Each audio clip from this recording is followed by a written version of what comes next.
বলছে তাই যদি আমিত্ব বোধ করতে হয় পাকা আমি করো কাঁচা আমি করো না। আমাদের পাকা আমি না কাঁচা আমি, আমাদের আমি আমরা তো বলি গাড়ি আমার বাড়ি আমার ছেলে আমার মেয়ে, আমরা তো বলি আমাদের আমিত্বটা একটা নির্দিষ্ট জায়গায় নির্দিষ্ট স্থানে এসে গেছে। ট্রেনে উঠে 8 ঘন্টা যাতায়াত করবো, সিটে একটা রুমাল রেখে দিব যে সিধা সিটটা কি আমি 8 ঘন্টা চলে ট্রেন সরকারি সিট এই হয়েছে আমাদের আমিত্ব। আমিত্ব করতে হলে নামকে সার করো, গোবিন্দ চরণ দাও। কারণ যেদিন পৃথিবীতে এসেছিলাম নিজের গর্ভে ধারিনি মাকেও আমি চিনতাম না, আজকে চলে যাব শত লোক চিৎকার করে কাঁদলেও আমার স্মৃতি বলে আসবে না। সবাই জোরে জোরে হরি ধরি দিয়ে কি বলবে বলো হরি বলো হরি হরি। শেষের দিনের সঙ্গে তুমি আমিত্ব বোধ করে অলঙ্কার আদি দিয়ে সেজেছো আমার, আমি বেশি পরিশ্রম করে তৈরি করেছি সব আমার। যেদিন তুমি মারা যাবে ছেলে বৌমা সব ধুয়ে নেবে, কিন্তু তুমি যেটা 20 টাকা দামে তুলসীর মালা করে থাকো না, ওইটা কেউ তোমার মৃতদেহ থেকে খুলে দেবে না। সঙ্গের সাথে ওই মালাটা কিন্তু শ্মশানঘাটে তোমার সঙ্গে যাবে। তাই বলছে পাকা আমিত্ব করো কাঁচা আমি করো না, কিন্তু আমরা করতে পারছি না। আত্মনিবেদন আমাদের সারা জীবনে হলো না।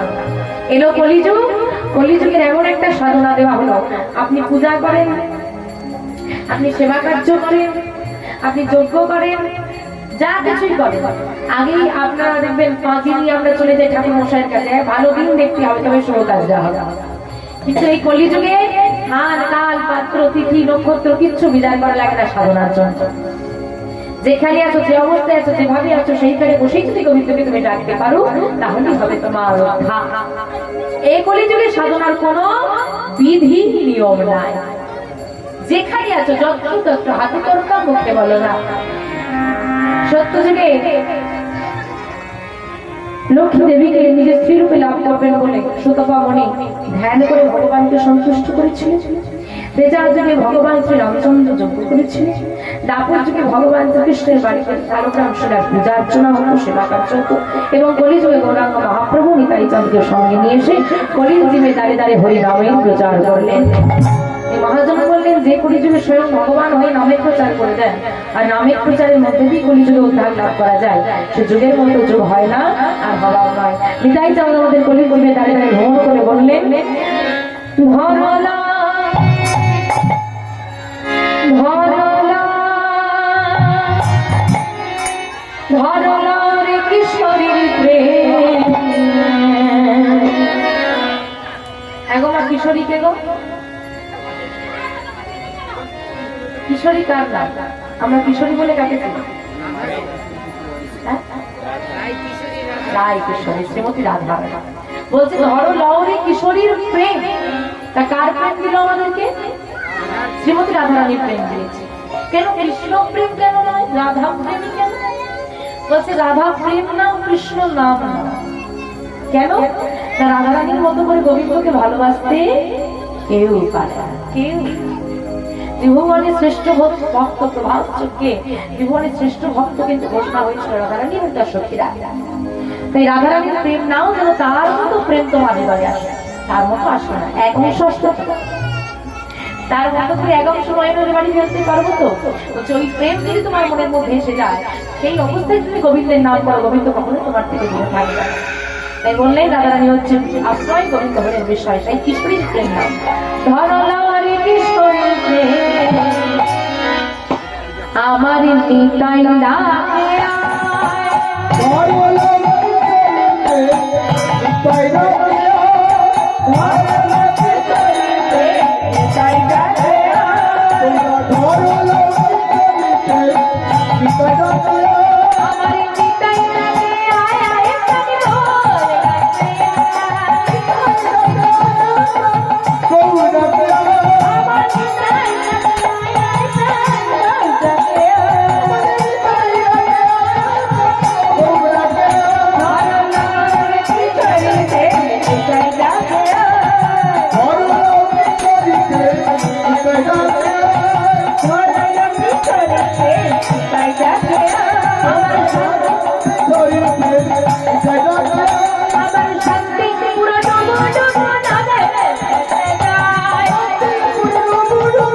No debe ser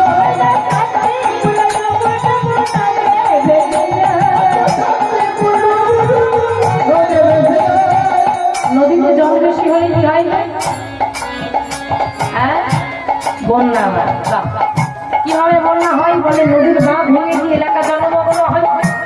তো বলছে বাঁধ শব্দের ভালো শব্দ হলো কুল, বলছে কুল ভেঙেছে, শান্তিপুরটা প্রেমে ডুবে গেছে, জল তো বেশি হয়ে যাচ্ছে, প্রেম বেশি হয়ে যাচ্ছে, বাঁধ ভাঙবে, বাঁধটা ভেঙে গেছে, ভেঙে গিয়ে কি হলো কোন কুল ভাঙলো, জাতগুলো ভেদা ভেদা রইল না। তুমি মুসলিম, তুমি হরিনাম গাইতে পারবে না, তুমি খ্রিস্টান, তুমি গোবিন্দের সেবা করতে পারবে না, কৃপা পাবে না, এমন কোন নিয়ম আর রইল না।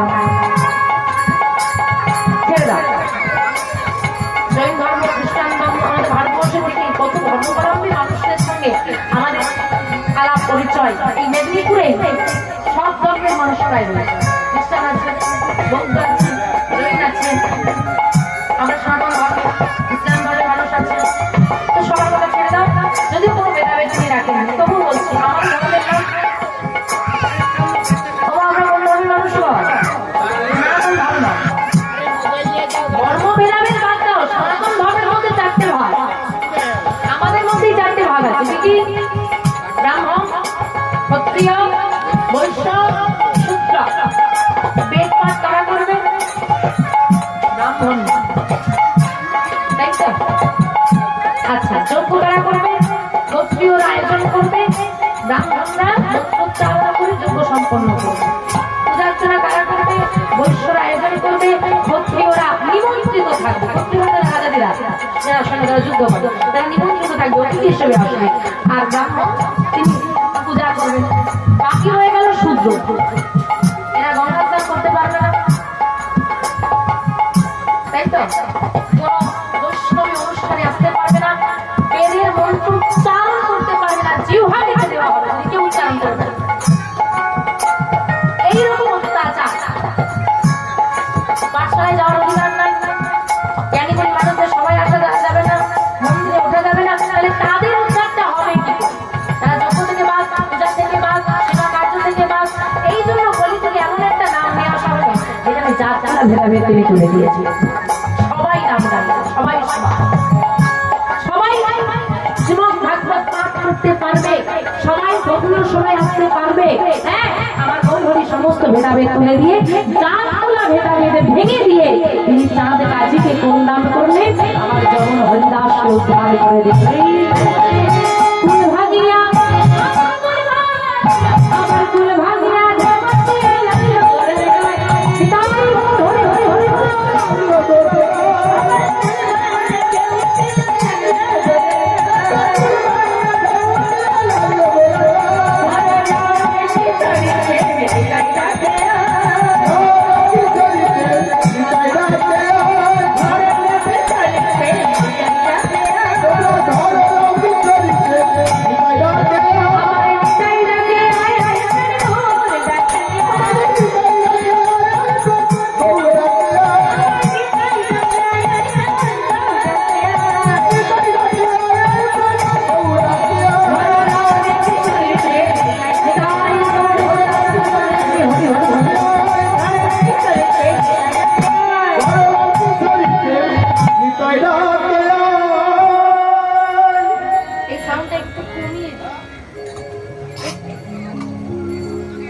মেধাই যাদের ডাকে সাড়া দিয়ে আজকে মহতি হরি মহাশয় আমরা সবাই মিলে উপস্থিত হয়েছি।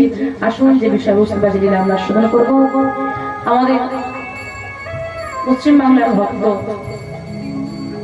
যিনি বৃন্দাবনে গিয়ে শ্রীরা গোবিন্দকে লাভ করেছিলেন, সেই ভক্তের কথা আজকে আমরা শ্রবণ করবো।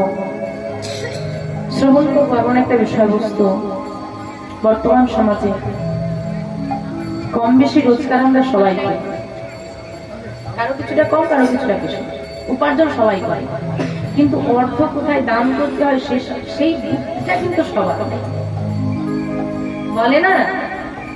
অর্থ পরমার্থের মূল, আবার অর্থ অনর্থের মূল। আজকে যে হরিবাসনটা হচ্ছে, আপনি বলুন তো আমার দাদার যদি টাকা না থাকতো করতে পারতো? আমি বিনে পয়সায় আসতাম? রেখে দাও তোমার, সত্যি কথাই বলা।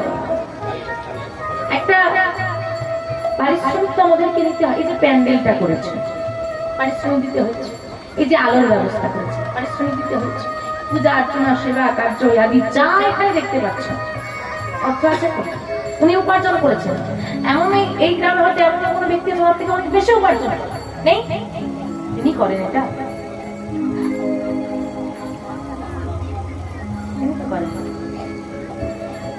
এই জন্য বলছে যে ভগবানের সেবা দিতে হলে একজন ভক্ত তিনি দাঁড়িয়ে দাঁড়িয়ে ভগবানের সেবা দেওয়ার জন্য ভিক্ষা করছেন, কিন্তু সেই গ্রামটা এতটাই দরিদ্র যে সে এমন কিছু ভিক্ষায় পেল না যে দুদিনও তার ভগবানের সেবা ভালোভাবে চলছে। তিনি জিজ্ঞেস করতে লাগলেন যে বাবু তুমি ভালো ভিক্ষা পাওয়া যাবে বৈষ্ণব সেবার জন্য, ভক্ত সেবার জন্য, এরকম কিছু বলতে পারো? এখানে সবাই তো কেউ কিছু দিচ্ছে না, এক মুষ্টি করে অন্ন ভিক্ষা। বলছে আমাদের শেষের একটা মাঠে তার একটা বড় বাড়ি আছে, উনি বেশ একটু ধনী ব্যক্তি, ধনশালী ব্যক্তি, আপনি গিয়ে ওখানে একটু দেখতে পারেন। তিনি যখন মধ্যাহ্নকালীকে আঁচলটা পাতলেন সেখানে ভিক্ষার জন্য, দোতলার কাঁচটা সরে গেল, তিনি চিৎকার করে বললেন এই সময় খাওয়া দাওয়া করে উপরে এসেছি, এখন যাও সব ভিক্ষা টিক্ষা আমরা দিতে পারবো। তিনি কাঁদতে কাঁদতে বেরিয়ে এলেন। আর তার এই শোচনীয় অবস্থা দেখে আর একজন ব্যক্তি দাঁড়িয়ে দাঁড়িয়ে হাসছে।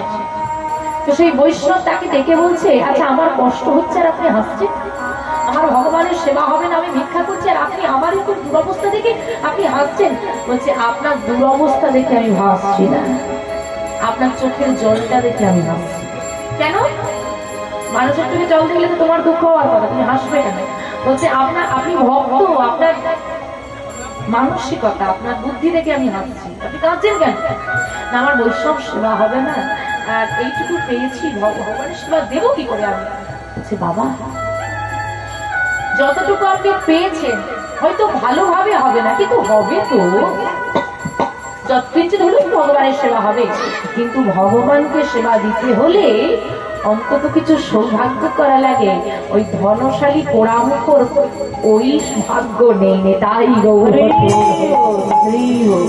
ভগবান পাপের অর্থ নিতে চায় না, ভগবান যার অর্থ নিতে চাই সেই না দান করবে। তাই কম বেশি বাবা আমরা অর্থ উপার্জন করি কিন্তু সৎ কাজে লাগাতে পারি না। এই পরমার্থ সাধন আর অনর্থ সাধনটা কিরকম দেখবো বাবা, সব দিক তো সবার সমান যায় না। কারণ যদি আপনার এক সময় বছরে মাসে ইনকাম ছিল 20,000 টাকা, আপনার সংসার চলেছে, এখন 40,000 টাকা হয়েও মনে হয় যেন আরো 2,000 টাকা বাড়লে ভালো, এটা হবে স্বাভাবিক। কিন্তু আপনার ব্যবসায় ধরুন আজকে 500 টাকা বেশি রোজগার হয়েছে, বঞ্চন হয়েছে, 500 টাকা পেয়ে আপনাকে খুব খুশি, আজকে বেশি লাভ হয়েছে, একদম হ্যাঁ হিসেবের বাইরে 500 টাকা পেয়েছি, খুব আনন্দ। তো আপনি ফেরার পরে যদি 10 টাকাও মন্দিরে দিয়ে আসেন ওটা আপনার কোনো অর্থ সাধন হবে যে আমি যার জন্য পেয়েছি তাকে কিছু রাখবো না।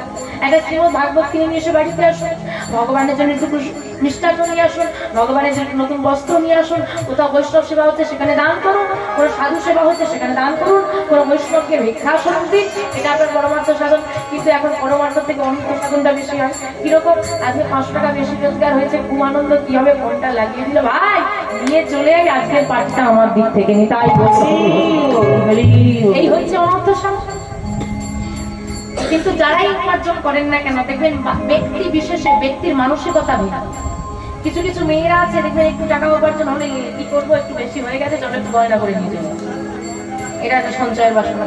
কেউ জায়গা কিনেছে, কেউ 3 তলা বাড়ি হওয়ার পর বলছে পয়সা আছে কি হবে আরেকটা লাগিয়ে, যে যে কোনো বস্তুর প্রতি আকৃষ্ট হয়। কিন্তু আজকে যে বিষয়বস্তু আমরা সাধন করবো, সেই ভক্ত সর্বস্ব পেয়েও সর্বস্ব হারা হয়েছে শুধুমাত্র ভগবানকে পাওয়ার জন্য। দৃষ্টান্ত কি দিলেন এখানে, সারাংশ কি বললেন?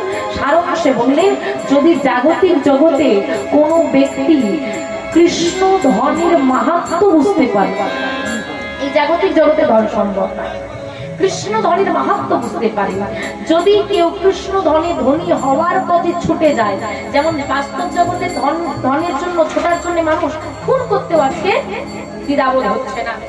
তার প্রমাণ একটা মেয়ে আমাদেরকে বাঁচানোর জন্য দিন রাত যে পরিশ্রম করতো তাকে নৃশংসভাবে খুন করা হলো, কিন্তু অর্থের জন্য সজা হলো। কি হলো বিচারটা? হলো না। অর্থের জন্য মানুষ খুন করতেও দ্বিধাবোধ করে না, অর্থের জন্য নিচে নামতে দ্বিধাবোধ করে না, অর্থের জন্য ভুল পথে যেতে দ্বিধাবোধ করে না। তদ্রূপ যদি কেউ কৃষ্ণ ধন, এটা জাগতিক জগতে ধনে আকৃষ্ট, যদি কেউ কৃষ্ণ ধনে ধনী হতে চায়, এই জাগতিক জগতের কোনো বস্তুই তাকে বশীভূত করতে পারবে না। ওই ধন লাভ করার জন্য যা করার হয় সে করবে। সে সংসার ছাড়তে হলে ছাড়বে, সে তার আপনজনকে ছাড়তে হলে ছাড়বে, না খেয়ে থাকতে হলে থাকবে, ধুলায় গড়াগড়ি দিতে হলে দেবে, কিন্তু সেই কৃষ্ণ ধন সে লাভ করবে। সেই কৃষ্ণ ধনে ধনী হওয়ার বিষয়বস্তু আজকে আমরা আস্বাদন করবো। আজকে যে ভক্তের কথা আস্বাদন করবো, সে ভক্তের নাম হলো লালাবাবু জগৎ শেঠ। আসুন ছোট করে গরু চন্দ্রিকার মধ্যে দিয়ে আমরা এটা বিষয়বস্তুর মধ্যে প্রবেশ করবো। কলি ঘোর